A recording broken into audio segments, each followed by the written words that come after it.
ارباب یکی را کشت و زندانی شد. قاضی حکم برآورد که از او قصاص گرفته شود، یعنی کشته شود.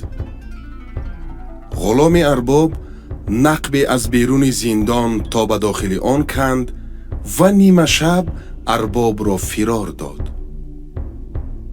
اندکی از شهر بیرون شدند، غلام گفت: ارباب، تصور کن که اگر من نمی بودم الان تو را در زندان برای نوشتن وصیت‌نامه آماده می کردند. ارباب گفت: سپاسگزارم، جبران خواهم کرد.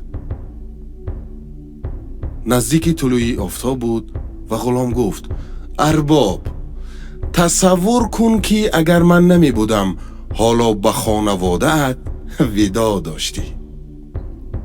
ارباب گفت: سپاسگزارم، جبران میکنم. اندکی راه رفتند.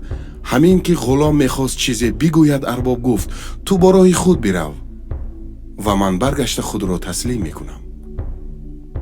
من اگر اعدام شوم یک بار میمیرم، ولی اگر زنده مانم با منتی که تو خواهی کرد هر روز پیش چشم تو هزاران بار کشته و زنده خواهم شد.